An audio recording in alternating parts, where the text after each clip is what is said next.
Olá, irmãos e irmãs e todo mundo que está nos assistindo. Nós demos início a mais um culto online e mesmo sendo online, nós vamos continuar louvando e adorando ao Senhor em espírito e em verdade. Então vamos ler juntos o texto que se encontra em Salmo 119, versículos de 10 a 13 e também os versículos 105 e 108. Eu te busco de todo o coração. Não permitas que eu me desvie dos teus mandamentos. Guardei no coração a tua palavra para não pecar contra ti. Bendito seja, Senhor. Ensina-me os teus decretos. Com os lábios repito todas as leis que promulgaste. A tua palavra é lâmpada que ilumina os meus passos e luz que clareia o meu caminho. Aceita, Senhor, a oferta de louvor dos meus lábios e ensina-me as tuas ordenanças. Boa noite, meus irmãos. A paz do Senhor no coração de cada um de vocês. Diante dessa tempestade que estamos atravessando, que a nossa fé possa ser fortalecida, que nós possamos esperar no Senhor. A palavra do Senhor diz que em tudo devemos dar graças. Vamos dar graças e ter a certeza que por todas as dificuldades que atravessamos, nós vamos sair ainda mais fortalecidos pelo nome do Senhor Jesus. Vamos adorá-lo. Senhor, meu Deus e meu Pai, aqui estamos nós todos juntos em coração, Senhor, para te render graças, para cultuar o teu nome, para te glorificar, porque o Senhor é o nosso Deus. Diante, ó meu Deus, da nossa pequenez, eu te imploro pelo nome santo de Jesus Cristo, pelo poder do Espírito Santo, que o Senhor receba o nosso culto, a nossa adoração, ó Pai. Receba o nosso amor, porque só a ti rendemos graça. Nós te amamos, nós te reverenciamos pela beleza da tua santidade, no nome santo e poderoso de Cristo Jesus. Amém.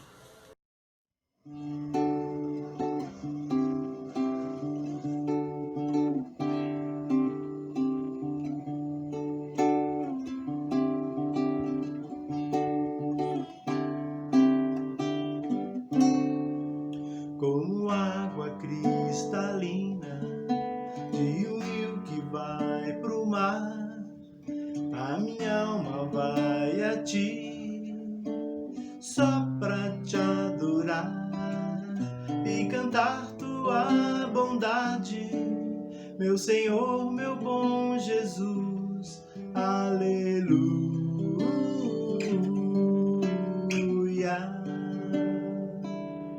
Ó minha alma, ao Senhor louvar.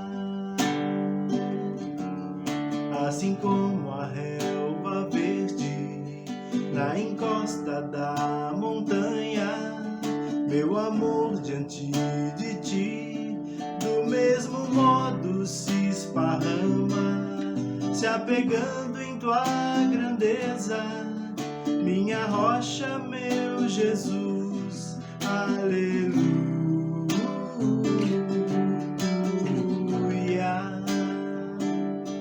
Ó minha alma, ao Senhor louva. Como a abelha necessita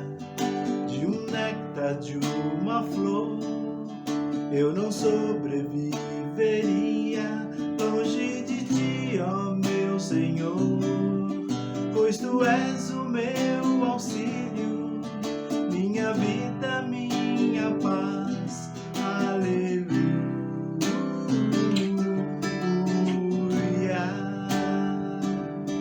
Ó minha alma, o Senhor louvai. Aleluia.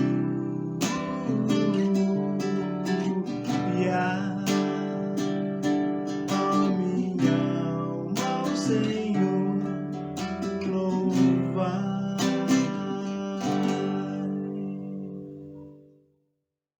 Grandioso Deus e eterno Pai, glórias te damos, Senhor, pelo seu amor, pela sua misericórdia em nossas vidas, meu Pai.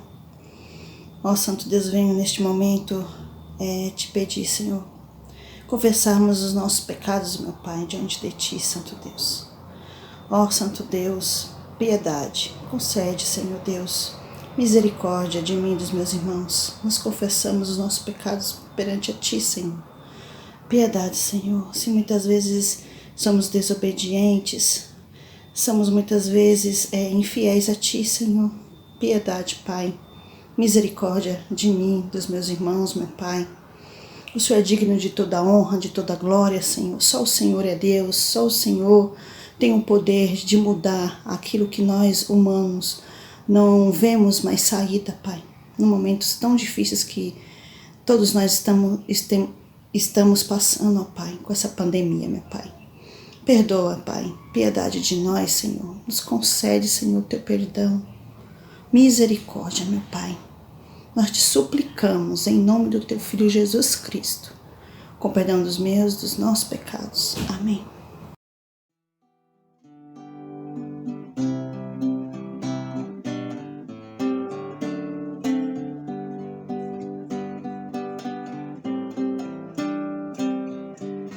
Quão amáveis são os teus tabernáculos, Senhor dos exércitos. A minha alma suspira e desfalece pelos teus átrios. O pardal encontrou casa e a andorinha ninho para si. Eu encontrei teus altares, Senhor, Rei meu e Deus meu. Eu encontrei teus altares, Senhor, Rei meu e Deus meu.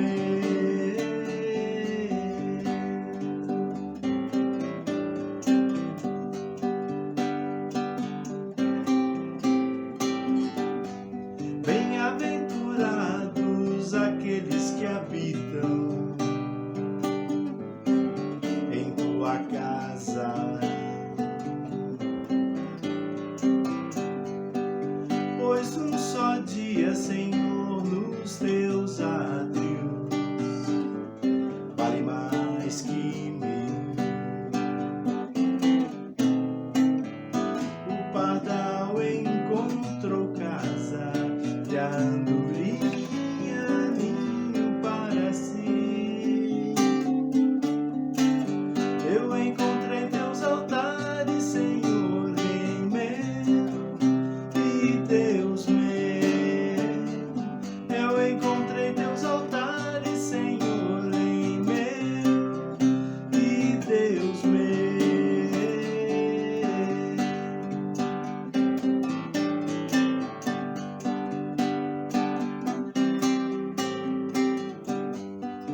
Pois o Senhor é sol e escudo, da graça e glória. Não negará bem algum aos que vivem corretamente. O pardal encontrou casa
A paz do Senhor Jesus, amados irmãos. Queridos, hoje intercederemos pela Argélia.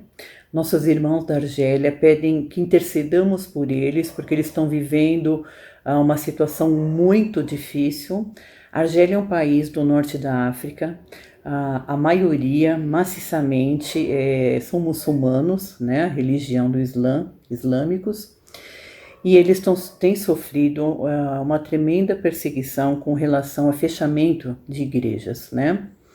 Os irmãos da igreja de Macuda, lá da Argélia, pedem que intercedamos, porque eles entraram com recurso pedindo anulação do fechamento da igreja, né, junto a um tribunal administrativo, e essa foi negada.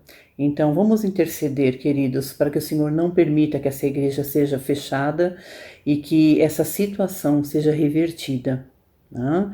Em outubro do ano passado, a segunda maior igreja protestante lá da Argélia, com cerca de 700 membros, foi fechada.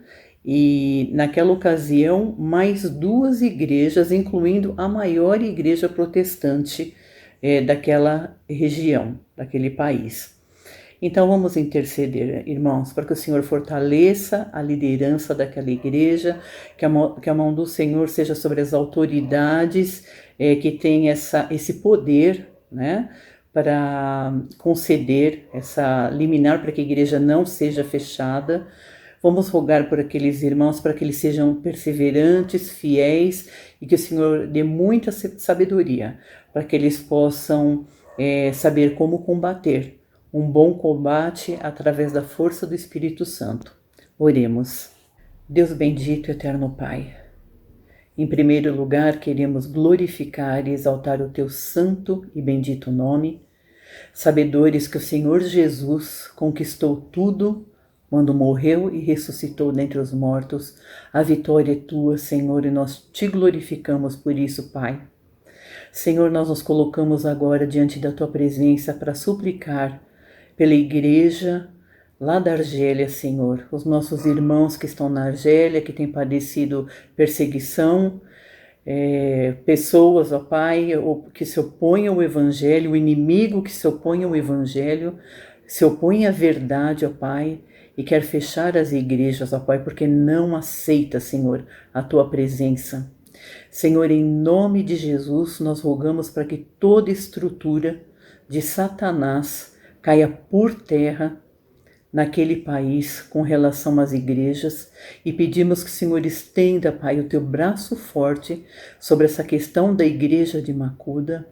Senhor, em nome de Jesus, eles vão recorrer. Nós pedimos, ó Pai, que o Senhor coloque a Tua mão santa sobre as autoridades lá constituídas, sobre as pessoas que têm autoridade para abrir e fechar igrejas, para que essa igreja permaneça aberta. Põe a Tua mão, toca no coração daqueles homens, quebranta o coração deles, ó Pai, que quanto mais as igrejas forem fechadas, ó Pai, que mais e mais e mais pessoas venham conhecer o Teu poder, a Tua glória, Senhor, a manifestação poderosa com o derramar do Teu Espírito Santo sobre aquela nação, para que muitos, milhares, milhões deles tenham os seus olhos abertos, ó Pai, para a verdade eterna de que Jesus é Senhor e Salvador e Deus. Pai, em nome de Jesus, rogamos por aquele país. Então que a Tua mão, Pai, seja sobre essas autoridades e que a igreja, Senhor, não seja fechada, ó Pai. E em nome de Jesus nós suplicamos que mesmo que fechem as portas de um templo, que a igreja permaneça inabalável na rocha, que é o Senhor Jesus Cristo, ó Pai. Que eles permaneçam inabaláveis. Então nós oramos para que o Senhor intervenha, para que o Senhor os encoraje, os fortaleça, Senhor, a serem perseverantes, ó Pai, a permanecer firmes na fé, Senhor, e que em tudo eles sejam, ó Pai, aquecidos pelo Teu amor, pela Tua graça, pela Tua presença, pelo derramar do Teu Espírito, ó Pai. Que eles tenham a alegria do Espírito Santo no peito deles, mesmo em meio à adversidade, Senhor, e que o Senhor possa dar a eles o livramento que eles precisam, Pai. Abençoa, Senhor, nós te rogamos, ó Pai, essa nação, pedindo então que o Senhor abençoe a vida desses irmãos e fortaleça a igreja deles, ó Pai. E aquelas igrejas que já foram fechadas, ó Pai, o ano passado, que o Senhor possa, pelo teu poder também, Senhor, através do teu querer, ó Pai, fazer com que essas igrejas sejam abertas novamente. Mas se isso não ocorrer, suplicamos, ó Pai, suplicamos de qualquer forma, abertas ou não, que a igreja não esmoreça, ó Pai. Muito pelo contrário, que a igreja cresça, assim como o fermento no pão, que a igreja lá cresça de forma maravilhosa, sobrenatural, porque o Senhor é o Deus dos impossíveis. Pai, ouve a nossa oração, colocamos esta nação, colocamos a igreja que se chama pelo teu nome lá na Argélia diante do teu altar e fazemos isso no nome santo, bendito, glorioso e vencedor do Senhor Jesus Cristo. Amém. Amém.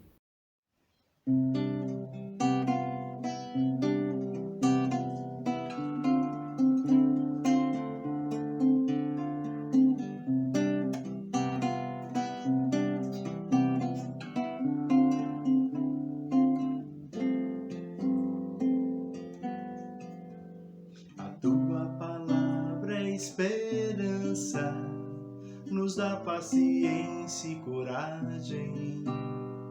A tua palavra é a verdade, corrige as faltas, ensina a viver. A tua palavra é esperança, nos dá paciência e coragem. A tua palavra é a verdade, corrige as faltas, ensina a viver. A tua palavra é vida, condena o pecado que vem corromper. A tua palavra é santa, bendita, se faz conhecer. Que a mensagem de Cristo, com toda a sua riqueza,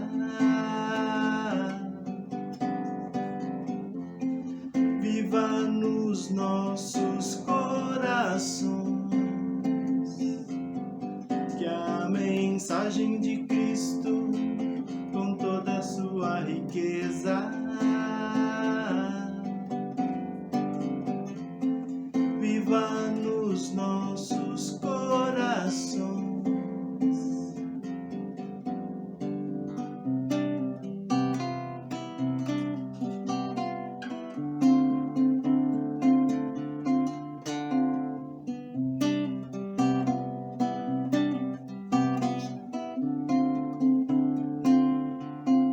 Que a mensagem de Cristo, com toda a sua riqueza, viva nos nossos corações. Que a mensagem de Cristo, com toda a sua riqueza, viva nos nossos corações. Coração, coração.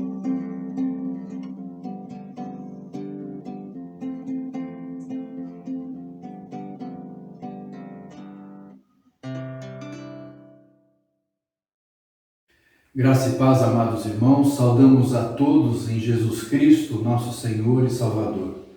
Nós queremos dar uma palavra à igreja de gratidão. Recebi um relatório do MASD, nossos diáconos e diaconisas, pelo belíssimo trabalho que eles realizaram. Nós fizemos nesse período de pandemia uma campanha para cestas básicas Então, até o final de setembro foram doadas 25 cestas básicas e algumas melhor produzidas, principalmente para quem tem crianças, e também outros itens que foram fornecidos como medicação, transporte para alguém que precisava ir ao médico. Então nós louvamos a Deus pela nossa igreja, pelo que ela conseguiu realizar durante esse período. E nós queremos renovar essa campanha, renovar a sua atribuição como membro da igreja, com seus dízimos, suas ofertas e também na campanha da cesta básica.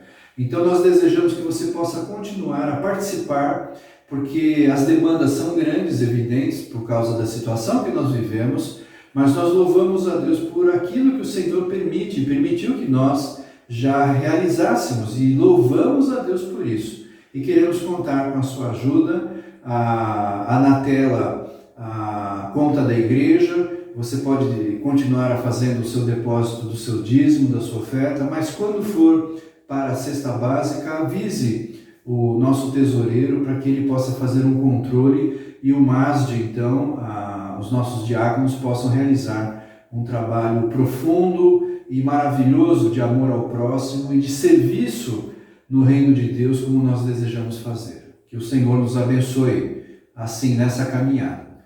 Vamos orar pedindo que o Senhor nos abençoe na ministração do culto que queremos prestar ao Senhor, através também da mensagem, através da meditação do nosso coração na palavra de Deus. Vamos orar.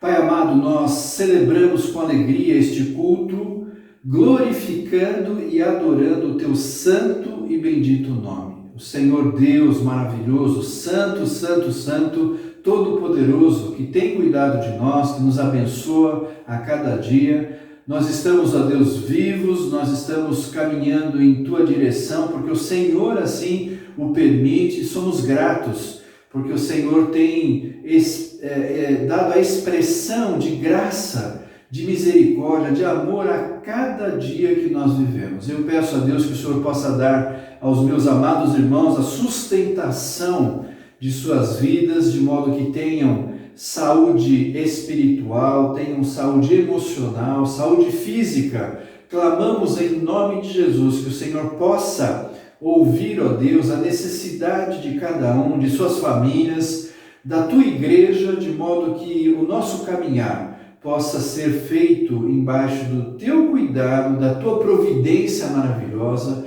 e que o Senhor esteja sempre agindo poderosamente, porque o Senhor é Deus vivo e poderoso para realizar infinitamente mais do que nós pensamos, imaginamos e cremos, e nós sabemos que o Senhor está tratando de tudo isso. Senhor, nós oramos em nome de Jesus pelo fim da pandemia, nós oramos, ó Deus, para que a igreja possa voltar o mais brevemente possível às suas atividades.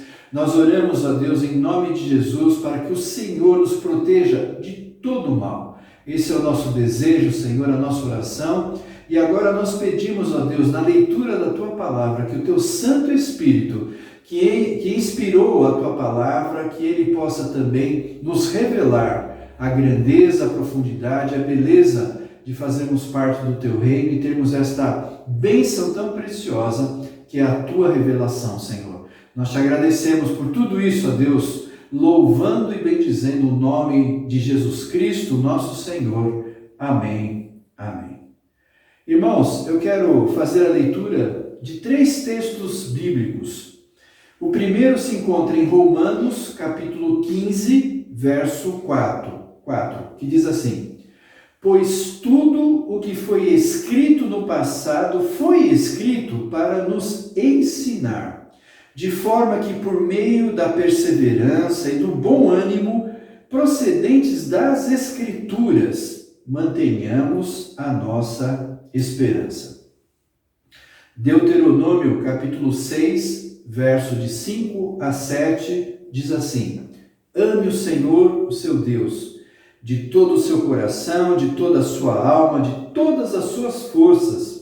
Que todas estas palavras que hoje lhe ordeno estejam em seu coração.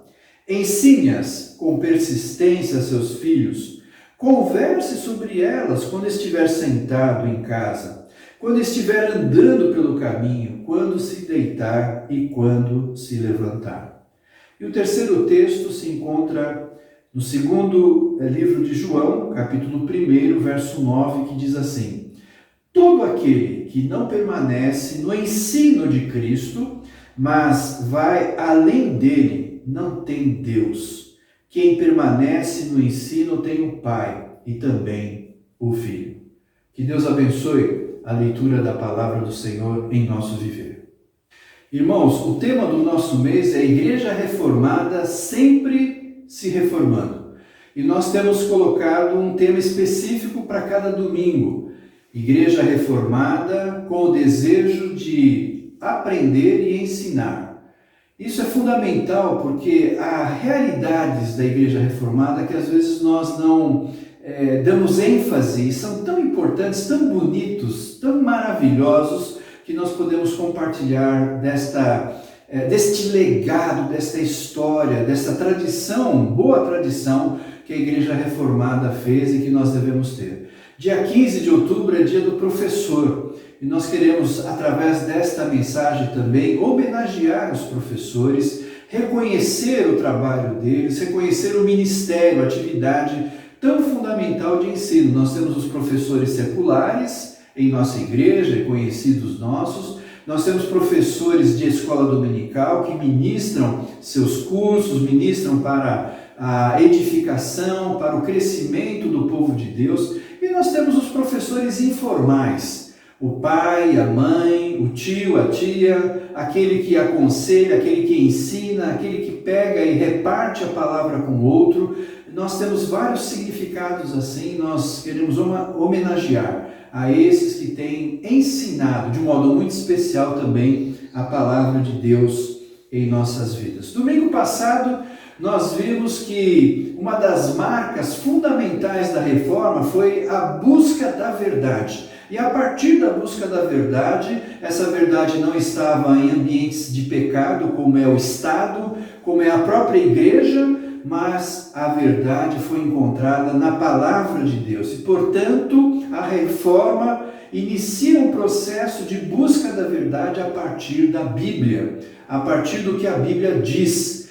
E, portanto, nós cremos nisso quando confessamos a nossa fé, que a Bíblia é o único livro, regra de fé e prática para as nossas vidas. Não é a tradição da igreja, não é as decisões eclesiásticas, todas elas devem convergir para aquilo que a palavra de Deus nos ensina. E quando não faz isso, nós temos o crivo desta verdade, o juízo de compreender e analisar e avaliar numa perspectiva da teologia, do ensinamento, da compreensão da palavra de Deus para nós. Este legado que a reforma nos deu é fundamental e essencial.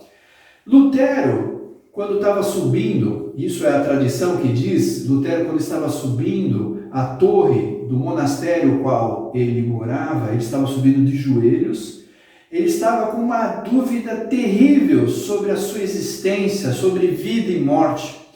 E uma tempestade, então, lá fora, há um trovão muito forte, e aquilo abala o seu coração, e ele pensa, e se eu tivesse morrido agora, para onde eu teria ido? E essa reflexão de uma crise existencial de Lutero o leva, através do Espírito Santo, a exatamente o que diz Romanos capítulo 1, verso 17, que diz assim: porque no Evangelho é revelada a justiça de Deus, uma justiça que do princípio ao fim é pela fé, como está escrito, o justo viverá pela fé. Esta palavra foi de tal impacto sobre Lutero, Lutero que já era professor de teologia, PhD formado e professor a muitos alunos, ele teve um encontro vivo com Jesus Cristo. Ele se converteu, ele reconheceu que não é a igreja que determina quem é salvo, não é a tradição, não são os costumes, usos e costumes, mas quem realmente tem uma experiência de fé com Jesus Cristo. Isto leva, então, dentro da cultura, da visão reformada, há uma questão do individualismo. O individualismo nasce muito forte com a reforma. Vai ser ajudado pelo humanismo e por outras fontes e correntes filosóficas da época, mas a reforma foi extremamente importante, porque o justo viverá pela fé. Não está dizendo que os justos viverão pelo que a igreja determina pela fé, mas aquilo que o Senhor faz comigo. Portanto, no momento que Lutero verifica que nós temos um encontro com Deus pessoal, Lutero percebe que cada indivíduo deve aprender a ter o texto bíblico, a Bíblia, como referência de regra e fé para a sua vida. Isso faz uma transformação fundamental e é o primeiro ponto que nós queremos falar em nossa mensagem, que é a revolução do ensino. Acontece uma revolução em tudo o que estava acontecendo, isso é fundamento, isso é essência, isso é legado, isso é história, isso é tradição, isso é algo que nós herdamos como igreja reformada, que é fundamental, o ensino, o prazer de aprender e o prazer de ensinar. Esse ponto fundamental, Lutero então tem um ponto antagônico. Ele olha e fala, mas como que nós podemos colocar a Bíblia nas mãos das pessoas? E vamos lembrar que Lutero queria colocar a Bíblia em alemão, não mais em latim, ou nos textos básicos do grego, do aramaico. Lutero queria que eles tivessem a sua Bíblia em alemão. Ainda que a tradução de Lutero não foi a primeira Bíblia que aconteceu em alemão, já tinha outras traduções em alemão, só que aquele alemão diretamente do latim, era uma transliteração, as pessoas liam e não entendiam. O que Lutero faz é pegar o texto bíblico, estudar os seus originais, e então fazer a contra-resposta, fazer então uma edição, fazer uma posição que fosse compreendida dentro do contexto e da expressão de língua que a população tinha e poderia compreender. Então, a primeira versão que Lutero faz é muito parecido com o que nós chamamos hoje de versão popular, de versão que as pessoas têm com o palavreado, né, com o vernáculo, com as palavras de uso mais comum. Lutero tem toda essa preocupação. Por quê? Porque ele quer que as pessoas sejam ensinadas de modo que elas possam compreender as verdades de Deus. Isso é fantástico, isso é maravilhoso. Mas Lutero olha para uma multidão de analfabetos. Quem era letrado naquela época eram os sacerdotes e aqueles que estavam no escalão mais alto do sacerdócio. Eles tinham então a possibilidade de aprender a ler e estudar e ter acesso aos textos filosóficos, bíblicos, etc. E também a monarquia, os reinados, os príncipes, né? A casa de uma elite, então tinha acesso a uma educação, ao aprendizado de uma alfabetização. A grande massa de população não tinha ensino absolutamente nenhum. O que Lutero faz? Lutero escreve uma carta para todos os príncipes e faz com que seja pedido que se formem escolas nesses principados e essa escola seja acessível a todos. Irmãos, isso é uma revolução. A escola começa a se tornar uma escola pública. Num primeiro momento que envolve igreja e Estado, no sentido de que o príncipe está fornecendo recursos financeiros. Isso tem uma série de problemas que vão acontecer. Nenhum processo histórico é simples e deixa de ter problemas, mas prevalece então que as escolas sejam formadas no meio desses principados, dessas cidades. E isso é maravilhoso, irmãos, porque nós temos uma transformação tão radical que nós podemos dizer que a reforma causou uma revolução, a revolução do ensino. Essas cartas que Martinho Lutero enviou para os príncipes teve um efeito fantástico, maravilhoso, de modo que pessoas iletradas, pessoas que eram comuns, pessoas que eram pobres podiam ter acesso a essa escola. Ao lado de Lutero, ele tinha um braço direito, era como que quase um ministro da educação, era Felipe Melanchthon, um famoso também reformador, e ele defendeu o direito universal à educação, inclusive para as meninas, que elas também tivessem o direito de frequentar a escola. Então veja que interessante, a reforma vem trazer no seu bojo, no seu conteúdo, na sua forma de pensar, uma estrutura de direito para que as pessoas possam ter acesso ao aprendizado, ao ensino, à escola. Isso é maravilhoso, isso é bendito, isso é uma tradição que nós precisamos ter em nosso viver e acolher de um modo muito claro essa história da reforma. João Amós Comênios produziu o primeiro tratado sistemático de pedagogia, o nome se chama Didática Magna. Veja que interessante, a preocupação da reforma, dos reformadores, não era só ensinar, mas que os alunos tivessem proveito daquilo que estava sendo ensinado. Começa a pedagogia, começa um processo para que haja um melhor aproveitamento dos ensinamentos que eram colocados. Isso é fantástico, porque isso muda a mentalidade, inclusive, de começar a especializar dentro do ensino áreas específicas, porque até aquela época tudo era comum, você ia estudar matemática, mas estudava matemática, filosofia, ética, moral, estudava teologia, estudava química, medicina, tudo numa mesma matéria, era tudo um ensino só. Com essas metodologias, essa forma de ver da reforma, começa a ter uma especialização de cadeiras. Isso é maravilhoso, porque vai dar um fomento ao pensamento científico, ao desenvolvimento humano, que é fantástico, isso traz bênção para nós.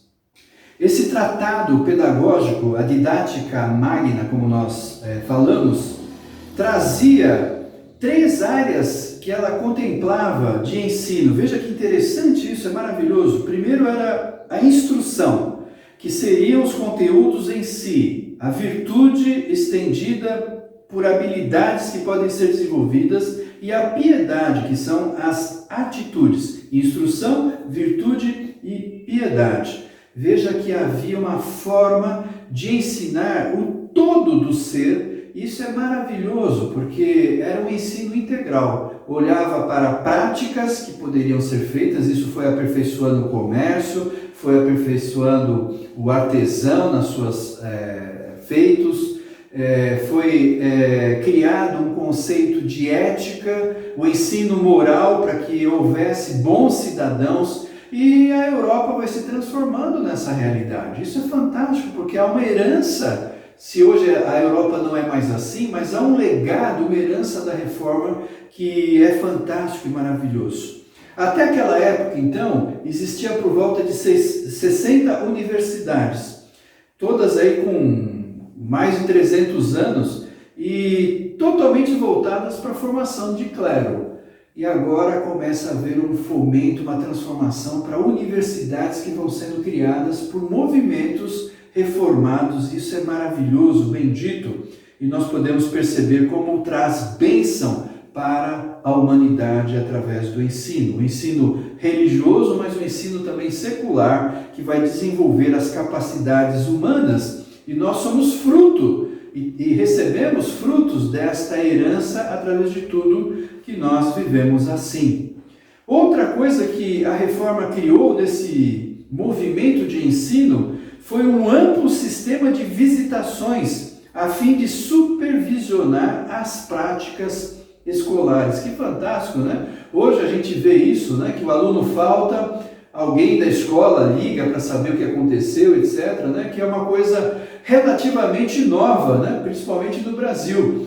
Mas isso já existia na reforma. Que coisa fantástica, que coisa maravilhosa nós percebemos esse fruto, né? Melanchthon cria um texto que depois foi revisto por Lutero também, que se chama Instrução dos Visitadores aos Párocos, de 1527, que era exatamente uma orientação de como realizar essa visita para produzir o melhor ensino e saber o que está acontecendo com o aluno e com a escola nesse sentido. Isso em 1527.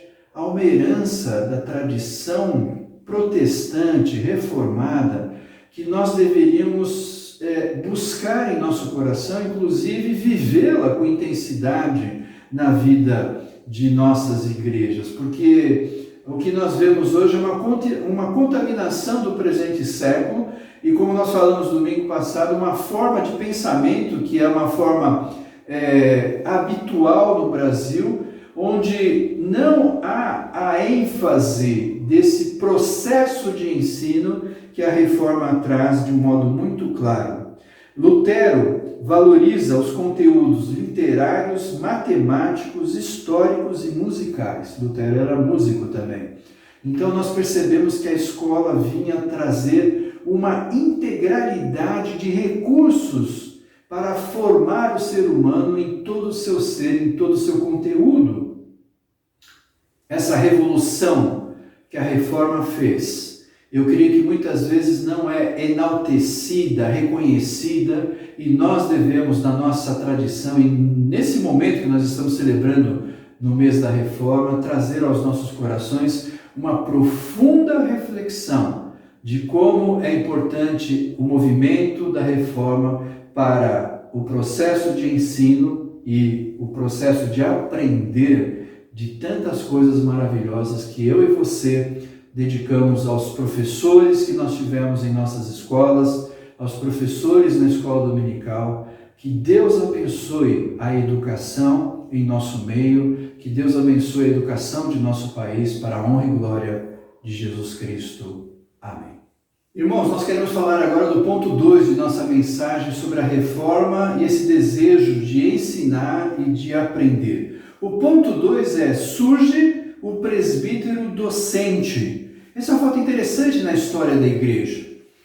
Várias cidades não tinham um principado, um príncipe, um rei dominando. Eram cidades autônomas, ou parecidas com as cidades-estado da Grécia, né? Várias cidades na Europa se tornam burgos, vão se tornando um local onde eles tentam estruturar uma forma de poder social, de poder municipal.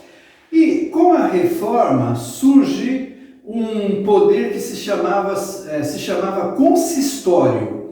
Consistório eram eleitos regentes para administrar a cidade. Veja que interessante. E futuramente vai acontecer o conselho da igreja, que é formado por presbíteros regentes e pelo pastor, que é o presbítero docente, que se preocupa e tem a ênfase do ensino da palavra de Deus. Veja que interessante isso, de como surge na história essa configuração através de cidades que se tornam cidades reformadas pelo movimento da reforma. O consistório surge num ato democrático de eleger então representantes do povo. Esses eram regentes e logo em seguida vai surgir então nas igrejas reformadas o presbítero regente e o presbítero docente. Isso é fantástico e maravilhoso, porque nós precisamos mais do que nunca recuperar o conteúdo dos pastores, dos presbíteros docentes, no ensino. E a igreja deve ser ensinada naquilo que é fundamento, que é importante, e não só no que é importante, mas em tudo que possa capacitar a igreja a fazer a obra de Deus, evoluir, crescer e se expandir dentro da cultura e da visão da reforma. Isso é maravilhoso. O texto bíblico de 1 Timóteo 5, de 17 a 18, foi um texto que ilustrou essa formação do presbítero docente. Os presbíteros que lideram bem a igreja são dignos de dupla honra, especialmente aqueles cujo trabalho é a pregação e o ensino, pois a Escritura diz: não amordace o boi enquanto está debulhando o cereal, e o trabalhador merece o seu salário. Esse texto foi usado pela Reforma como referência para que o presbítero docente tivesse a oportunidade de executar bem a sua tarefa. E eu creio, meus amados, que nós precisamos mais do que nunca pensar nessa referência e orar por isso. Eu me lembro da minha época que eu fiz seminário, eu, Sival, Aldo, né, que fomos seminaristas dessa igreja. O seminário eram 5 anos, depois se tornou 4, hoje é 3. Basta você nascer, já recebe um diploma para ser pastor da igreja, porque há uma dificuldade muito grande hoje de se formar pastores que tenham a preocupação de preparar o seu sermão, de ensinar a igreja. Eu lembro de um famoso pastor que falava o seguinte: se você não gastar 10 horas preparando o seu sermão, e preparar o sermão é você preparar a homilética, os pontos, de como a igreja vai a ser ensinada, o que ela vai absorver, o que ela vai aprender, o que isso é conteúdo, é importante, faz parte da nossa tradição, é vida da igreja, a palavra do Senhor corrobora tudo isso. São fundamentos importantes, porque hoje este ensino, esta tradição tem sido substituída por vários outros fatores, e muitas vezes os pastores querem mostrar erudição em outras cadeiras que ele tem, né? Eu fiz isso, fiz aquilo, e esquecem evidentemente do conteúdo claro, presente e direto que é a palavra de Deus. Você talvez conhece um pouco da história dos Estados Unidos, e os Estados Unidos foi muito impactado no seu início pelos desbravadores, como eles chamavam, né? Aqueles que estavam colonizando o país. Grande massa deles eram de origem reformada, de origem de uma igreja protestante. E uma das marcas interessantes, né, quando você vê aqueles documentários, né, daquelas carroças saindo do leste e indo para o oeste americano, né, para as novas terras, é interessante como eles levavam alguém que era um presbítero docente, o pastor como uma referência de alguém que ia ministrar a igreja, mas não somente a igreja. Um tema daquela época, né, um moto daquela época é muito interessante, porque mostra essa realidade para nós, dentro de uma visão de igreja, de uma visão de expansão do reino, de uma visão do que o Senhor quer para nós. O lema dos pioneiros norte-americanos era: uma igreja, uma escola. Uma igreja, uma escola. Você talvez já assistiu filmes americanos da época da colonização, e você vê aquelas casas, e logo tem uma igreja, e você fala: onde que era a escola? A escola era dentro da igreja. Então era muito comum naquela época, e isso transformou o pensamento norte-americano, e muito do que os Estados Unidos no que é hoje, uma grande potência, um país desenvolvido, um país que tem alto nível de tecnologia e tudo mais. Por quê? Porque vem de uma tradição reformada que ensinou desde a igreja os princípios bíblicos, mas também fomentou a escola em todo lugar que está ou estava. Nós também temos essa tradição. Quando o presbiterianismo chegou no Brasil, a Universidade Mackenzie, por exemplo, é um exemplo desse legado de trazer a igreja e também a escola, não só aqui em São Paulo, mas em outros estados do Brasil, e não somente com o nome Mackenzie, com outros nomes também. Várias escolas foram implementadas, foram plantadas junto com a formação teológica, junto com a igreja, e esta tradição é um meio fundamental para que nós tenhamos esse legado vivo e verdadeiro em Cristo Jesus. Várias universidades foram criadas por esses reformados. A Universidade de Yale em 1640, Harvard em 1643, Princeton em 1746, Universidade Livre de Amsterdã, 1881. Todas elas, se você olhar, são hoje universidades top, das principais e maiores do mundo, e todas elas tiveram a sua origem com a reforma, com reformados, com igrejas reformadas. Irmãos, isso é fundamento para nós, é vida, e nós precisamos continuar a tratar e levar esse legado para que outros possam fazê-lo também em Cristo Jesus. Como podemos fazer? De vários modos.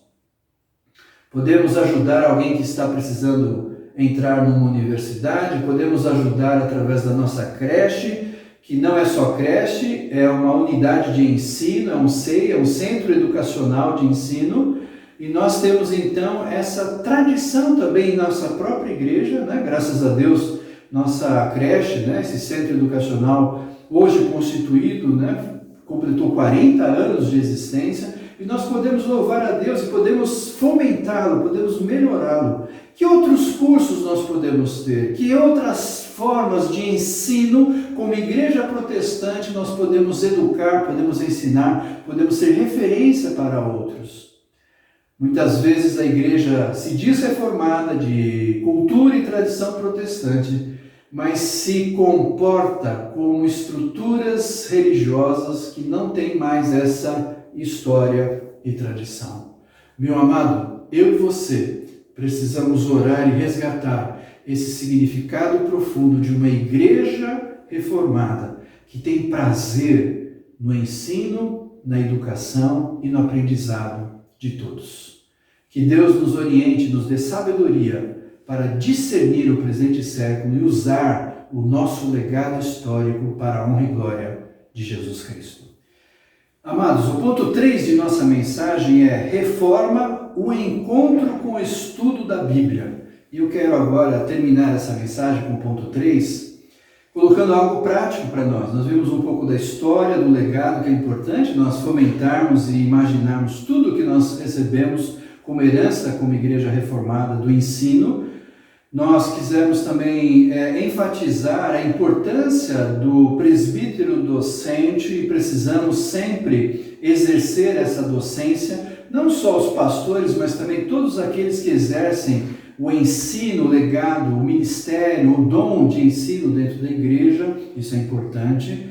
E esse terceiro ponto é um ponto se referindo à questão prática, reforma, um encontro com o estudo da Bíblia. E a primeira coisa que me vem à cabeça desde criança é a escola bíblica dominical. Esse é um legado fundamental. Eu creio que o irmão, a irmã, que se declara, eu sou presbiteriano, eu sou de uma origem de uma igreja reformada, eu não sou como a igreja tal, mas a minha igreja tem determinadas características, e uma característica fundamental é o ensino. Por isso, a escola bíblica dominical é fundamento, é importante. Tem que ser algo de zelo nosso, tem que ser algo de importância para nós, tem que ser algo de suma ênfase, cerne, centro, âmago da nossa vida também cristã. Porque se nós desejamos assim fazê-lo, essa tradição deve ser vivida intensamente em nossas vidas. Antigamente, a igreja presbiteriana era conhecida como a igreja do livro, porque as pessoas viam os presbiterianos, né, suas famílias andando para a igreja e via sempre embaixo do braço a Bíblia.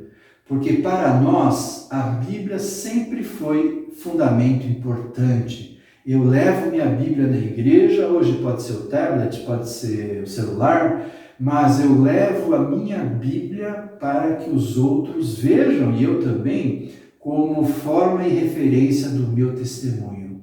Eu louvo a Deus pela tradição que a gente tem de ser a igreja do livro.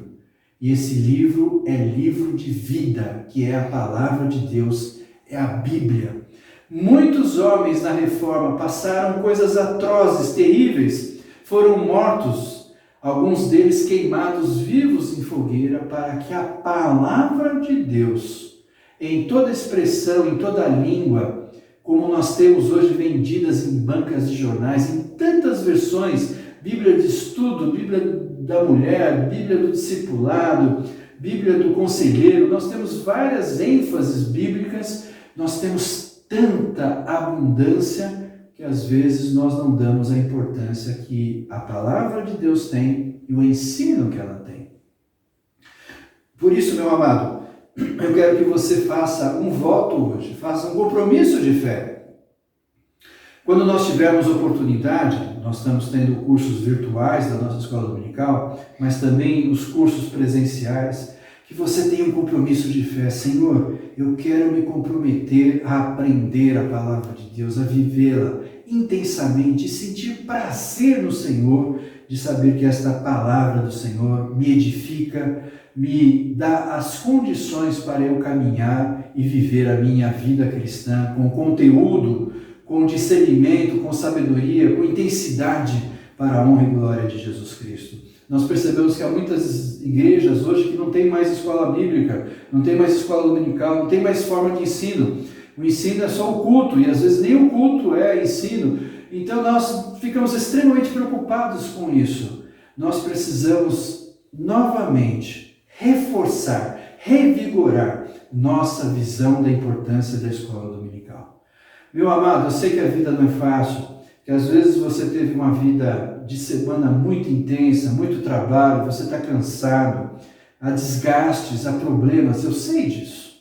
Mas como seu pastor, eu quero te orientar para que de algum modo você ore ao Senhor pedindo a Deus que eu tenha a oportunidade de poder estar na casa do Senhor, porque mais e melhor estar nos átrios do Senhor do que em qualquer outro lugar, porque lá eu posso louvar, bendizer, adorar e também posso aprender da palavra do Senhor. A escola bíblica pode se transformar e se remodelar de vários modos. Eu já contei isso na escola dominical. Eu tive experiências pastorais de ter escola bíblica, não só no domingo, mas na sexta-feira à noite, em outros dias específicos, em módulos, inclusive, para que os irmãos pudessem, como uma escola, aprender, passar do módulo 1 para o módulo 2, módulo 3, um módulo de reforço, como uma escola, e é fundamental, porque hoje a escola dominical acaba não tendo um sentido, um significado da minha trajetória de vida cristã, e isso é muito importante em nosso viver para a honra e glória de Jesus. Escola bíblica dominical, escola bíblica é ponto de ensino e fundamento para a nossa fé. O segundo é o ensino em casa. Aquele texto de Deuteronômio foi muito usado pelos reformadores, que as crianças, os adultos deveriam ir para a escola, aprender a ler a Bíblia e também praticá-la e executar este ensino, este aprendizado dentro de casa. Meu amado, eu e você temos um legado como igreja reformada de ensinar a Bíblia dentro de casas. Há muitas igrejas pentecostais, igrejas como a Igreja Católica, que não dão ênfase na Bíblia, não dão ênfase no ensino da Bíblia na casa das pessoas. E nós, como igreja reformada, temos este legado, este ensino, esta tradição, boa tradição, de ensinar a criança no caminho que deve andar e quando velha não se desviará dele. Ensina em todo momento, exorta, é palavra de Deus para nós, para o nosso lar. O ensino do esposo, da esposa, o ensino dos filhos, os filhos que ensinam os pais, essa troca, essa dinâmica onde o centro é a palavra de Deus, onde o Espírito Santo se revela de um modo muito especial à sua igreja, nós estaremos sendo uma igreja carismática, uma igreja possuída pelo Espírito Santo, uma igreja que é fornecedora das sabedorias e dos ensinamentos de Deus. Há muita gente querendo ouvir de Deus, mas nós temos a essência de Deus em sua palavra. Ajude os outros, evangelize através do ensino. Mostre ao outro, ao seu próximo, o que a Bíblia diz sobre determinado assunto. Ele está conversando sobre a questão de emprego. Cite para ele algo que a Bíblia fala sobre essa referência. Ele está precisando de uma palavra de paz, de ânimo, de encorajamento. Pegue a palavra de Deus e use. A palavra do profeta diz que a palavra de Deus nunca volta vazia. Use a palavra de Deus. Mas como eu vou usá-la se eu não a conheço e não a tenho como conteúdo e referência de fé e prática na minha vida, irmãos, nós precisamos ter uma conversão não somente a Cristo, mas uma conversão para a palavra de Deus. O terceiro ponto dessa prática do estudo da Bíblia é o discipulado. Nós acabamos de dar algumas ênfases e acabamos entrando um pouco nessa questão do discipulado, que é eu fazer com que o outro se torne a semelhança de Jesus Cristo. Isso é discipulado. Eu fazer com que o outro se torne a semelhança de Jesus Cristo. Esse deve ser o nosso alvo com os filhos, esse deve ser o alvo com as crianças da igreja, esse deve ser o alvo com os novos membros novos na fé, aqueles que são neófitos. Neófitos, em grego, significa aquela muda que ainda está começando a nascer, aquele broto, né, verdejante. Então, esses neófitos que estão num processo de crescimento, às vezes entram numa referência de fé dentro da igreja sem um alvo, sem uma dinâmica. Esse discipulado deve ser feito muitas vezes no 1 a 1, no grupo pequeno, na igreja, de modo que a dinâmica do reino de Deus possa se desenvolver em nossa vida, isso seja referência. Mas isso só acontece se houver uma metanoia, uma mudança de mentalidade. Se nós ficarmos na mentalidade da Idade Média, na mentalidade escolástica, na mentalidade católica, eu não preciso de ninguém me ensinando, eu vou até o meu padre que me abraça e me acolhe e ele fala então o que eu tenho que fazer, eu vou até o confessionário, eu converso com ele. Não é assim que é a nossa tradição reformada. Nossa tradição reformada é que cada um deve ser ensinado e cada um deve aprender da palavra de Deus. E cada um, aprendendo e ensinado, deve ensinar os outros.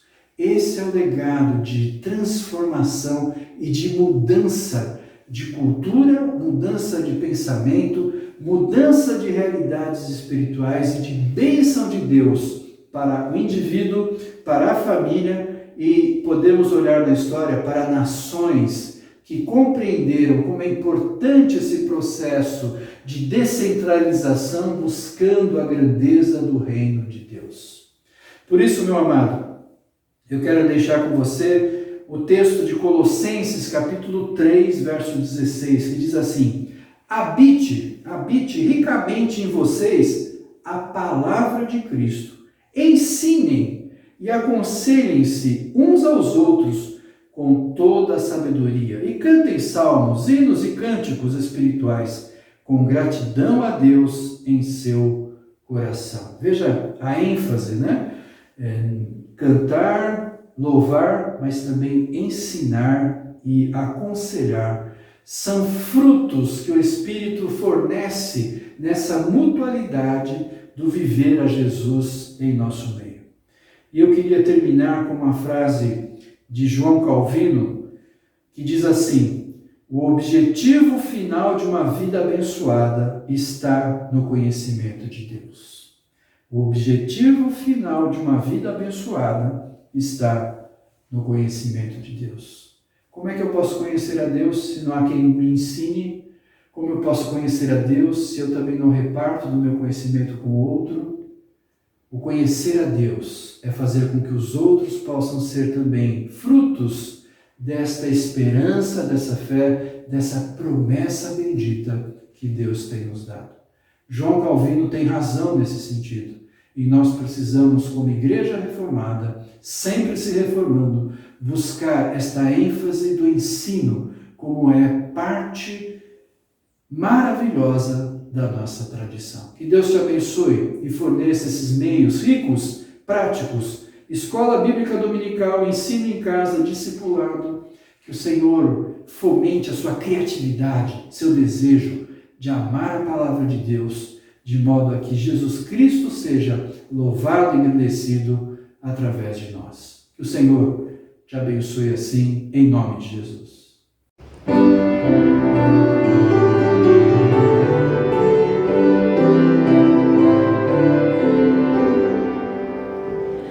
Fonte da celeste vida, vem, descobre o teu poder.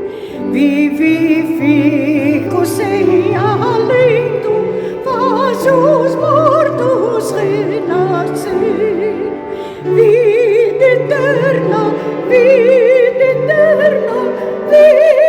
todos conceder.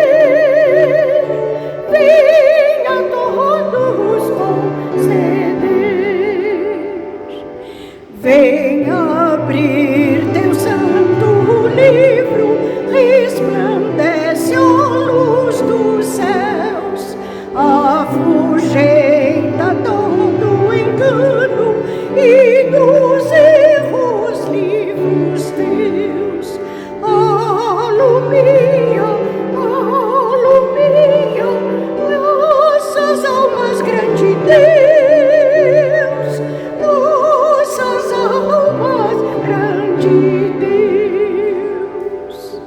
Na leitura desta Bíblia, dá-nos gozo no Senhor, tendo pelo teu ensino comunhão em santo amor.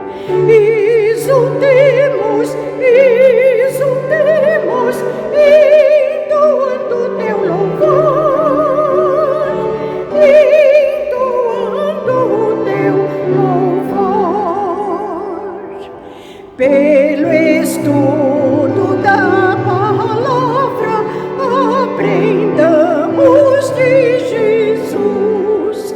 Ó, concede os belos frutos que tua instrução produz. E gozemos, alegria e vida e luz, alegria e vida e luz.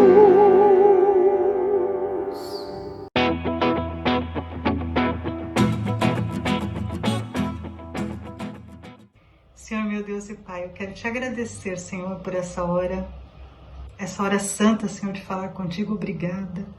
Obrigada porque o Senhor nos concede esse privilégio, Senhor, porque sabemos que só Tu és Deus, Senhor, só Tu és Deus. E o Senhor pode todas as coisas, e o Senhor tem cuidado de nós com tanto amor, Senhor. Muito obrigada, Senhor. Pai, eu quero humildemente me colocar diante do Teu altar e te agradecer, Senhor, também pelas nossas crianças, Pai. Obrigada, Senhor, pelas bênçãos tão grandiosas que o Senhor tem derramado na vida de cada uma delas, Senhor. Obrigada porque são crianças felizes, porque são crianças alegres, porque são crianças inteligentes, são crianças, Senhor, que têm prazer nas Tuas coisas, que gostam de ouvir a Tua palavra, Senhor, e que têm prazer em estar na Tua casa. Muito obrigada, Senhor. Obrigada por cada uma delas, Senhor. E eu quero também te pedir, Senhor, que o Senhor estenda a Tua mão, Senhor, sobre elas todos os dias da vida delas, Senhor. Que quando elas forem adultas, Senhor, que elas possam estar firmes nos Teus caminhos, Senhor. Que não se desviem jamais, Senhor, dos Teus caminhos, Senhor. E que o Teu Santo Espírito esteja, Senhor, por favor, todos os dias abençoando-as, inspirando-as, e que elas sejam orientadas por Ti, Senhor, em cada palavra, em cada gesto, em cada atitude, em cada decisão, Senhor. Que possam ser Teus servos, que possam produzir frutos, Senhor, que saltem para a vida eterna, Senhor. Que possam falar do Teu amor às outras pessoas, Senhor. Pai, em nome de Jesus, abençoa. Abençoa os seus lares, abençoa os seus pais. Que o Senhor esteja presente em cada coração, que o Senhor esteja presente em cada lar, Senhor, que a Tua presença santa seja sentida, seja honrada, seja desejada, Senhor, em nome de Jesus. Abençoa, Pai, essas crianças que nós tanto amamos, Senhor. Nós amamos profundamente essas crianças, mas eu sei que o Teu amor por elas é infinitamente maior. Muito obrigada, Senhor. É em nome de Jesus que eu te oro, Senhor. Amém.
desejamos a você então uma boa semana em Cristo Jesus, que o Senhor ampare, fortaleça, dê a você as promessas benditas e você tenha uma semana repleta da presença preciosa e viva de Jesus Cristo, o nosso Senhor. Recebei a bênção.